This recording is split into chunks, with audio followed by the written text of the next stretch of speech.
Welcome, ladies and gentlemen, to the annual meeting of CAT TV. My name is Alex Burke. I'm the president of the board.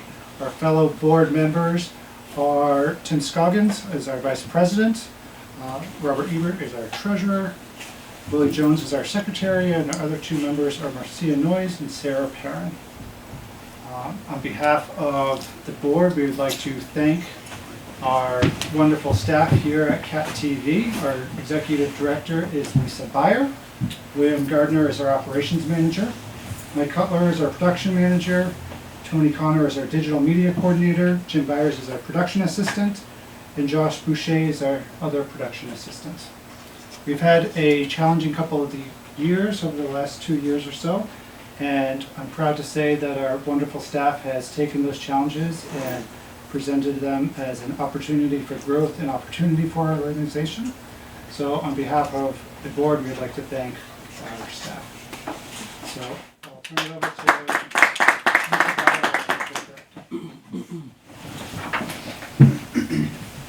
Thanks, Alex. Thanks, everybody.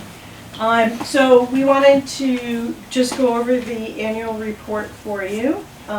So the annual report gives you a snapshot of our operations during the last fiscal year, which would have been October 2018 through September 2019. So CAT TV is a charitable, nonprofit organization that provides public education and governmental television access services to Bennington, North Bennington, Woodford, Powell, and Shaftesbury. Our channels are locally viewable on Comcast channels 15, 16, 17, as well as our website and social media sites. Public education and governmental access, or PEG access, is based on the principle that cable companies must set aside channel space and provide funding for local, non-commercial, non-profit programming. This is done through franchise fees, which allow cable companies to access the public rights of way for them to string their cable for their customers. So we offer local citizens access to the channels, equipment, and training in order to foster free speech and open public dialogue. We also produce local content covering local governing boards, events, and features of local interest. Last year, we aired 1,106 programs on our channel. 175 of those were local meetings, 160 were produced within the state of Vermont, and 850 were local programs that were produced through CAT TV. We trained a total of 80 individuals on various aspects of video production. We lent our field equipment out to volunteer producers a total of 374 times, and we hosted 211 hours of studio productions, while the volunteers used our editing suites for a total of 235 hours. As I said, we're primarily funded through Comcast Cable and the franchise fees that they collect from their cable subscribers in order to fulfill their obligations. We receive 5.77% of their gross annual revenue from the cable services only. That does not include internet customers.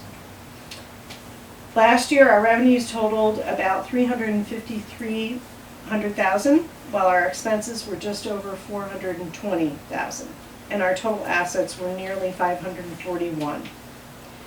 To see how much our services actually are valued in a real market setting, we assign current market rates to our programming, equipment use, volunteer hours, production work, and training.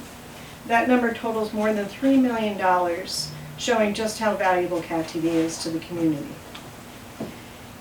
While this is a great snapshot of an overview of the last year, it doesn't provide the detail on some of the challenges we faced. And as Alex alluded to, we've had some challenging circumstances over the past couple of years. First and foremost is the regulatory framework, both statewide and federally. I've been working in a statewide capacity to ensure that PEG is protected during the renewal of Comcast's certification to do business in Vermont. That process lasted for more than 5 years and involved a legal court battle, which finally ended in a mediated settlement in July. As a lead player in this process, I can attest to the fact that we fought hard to protect PEG access for this community. In the midst of that Comcast case, the FCC introduced policy changes that threaten the fee structure that supports PEG access. I don't want to get into too much detail, but essentially the change would allow cable companies to meet their franchise fee obligations through in-kind services that they provide to the community and deduct the value of those services from the fees that we receive. The new policy is really complex, and there are a lot of unanswered questions as to how or when it will affect our bottom line. But the concern is growing that the very foundation of PEG access is being eroded, and that there's a threat excuse me, against the local control of public rights of way. So as if that wasn't enough, there was also a reclassification of generally accepted accounting principles that resulted in a loss of $26,000 for us in 2018. Collectively, for all the Vermont Access Centers, this was a $500,000 loss in revenue. It's a loss that we'll continue to see as the years go. So these regulatory changes, coupled with the declining cable subscribers who have opted to cut the cord, have really put our funding base in question and at risk. After all, less cable subscribers means less cable revenues, which means less funding for CAT TV. So these multiple threats on multiple fronts have forced us to re-examine and reevaluate on many levels. On a global level, there are appeals in progress against the FCC order and a PEG protection bill being introduced to Congress. On the statewide level, we continue to mobilize to find solutions to protect this community asset. During the 2019 legislature session, we were successful in getting a summer study committee introduced. And the result of that work is a bill that is in the current session, which allows for an expert study to seek alternatives for funding PEG access in Vermont. And we're asking for a $100,000 appropriation to fund that study, as well as a $500,000 appropriation to recoup the losses of the gap reclassification. And on a local level, it's really, all of these threats have really required us to reconsider how we operate. Because we can no longer rely on the cable revenue to fund our operating costs, we've developed revenue-generating initiatives, including underwriting, membership fees, production contracts, and requests for donations. The next big challenge, as if all of that wasn't enough, was at the same time we went through nearly a full staff reorganization after 3 longtime staff members moved on to other opportunities. So this forced us to really take stock of our mission, our operations, our budget, our services. While it wasn't always easy, it was a really worthwhile process that's resulted in a new, strong, invigorated team. Our team is lean and ready to take on the new opportunities that we have in front of us. Those opportunities are as a result of the settlement agreement that I mentioned was reached in July with the Comcast case. And we're launching new channels in new channel locations with more accessibility and more inclusion for viewers. Our new channels will be included in the interactive program guide and allowing viewers to search and find our content just as they would with other channels, something that we've fought for a very long time to get. So over the next couple months, CAT TV will be moving to channels 1075, 1085, and 1095. And with that move, we'll be unveiling new branding, new formatting, new content blocks, and more local programming. This won't just be the old channels at a new location. This is going to be a new CAT TV in a new location. So we'll be spreading the word in the coming weeks and letting the community know just how to find us. And we'll have actually a little sneak peek coming up in a couple minutes here. So what does this mean to you? We're asking you to follow our channel move. Spread the word, tell your friends and your neighbors, sign up for our newsletter to stay informed, and support our organization.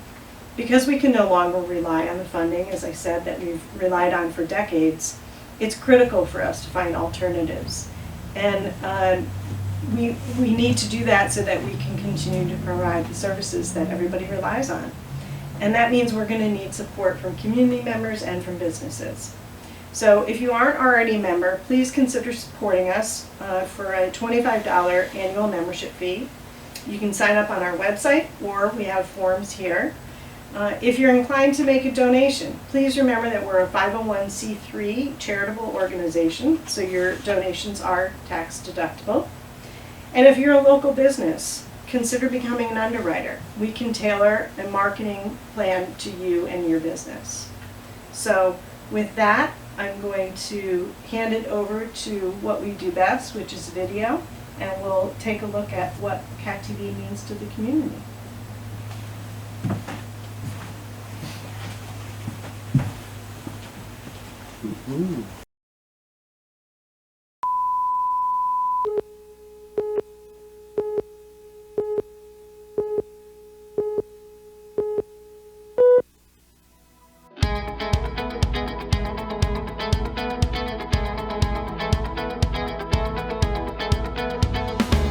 Catamount Access Television has been serving our community for nearly 3 decades.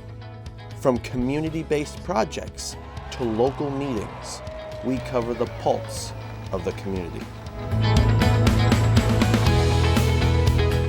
Cat TV is a place to have your voice heard.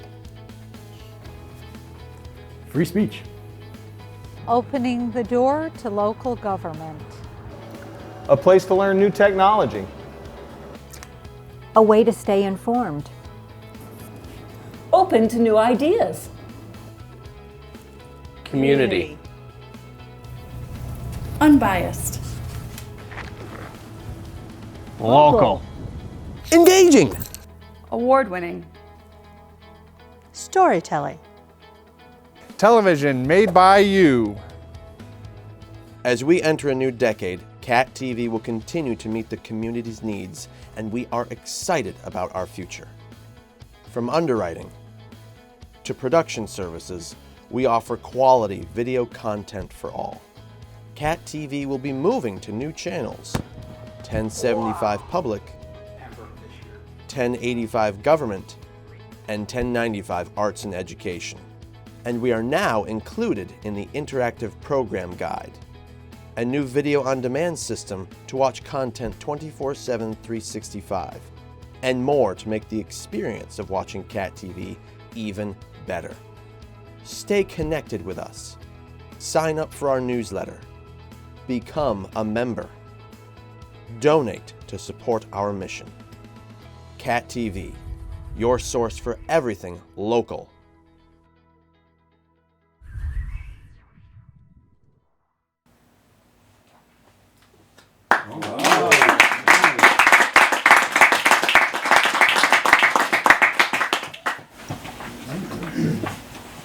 So we have to give props to Mike for that wonderful video and and William's creative insight into that. So thank you very much, and all the people that donated to that. So. I see you give one words too.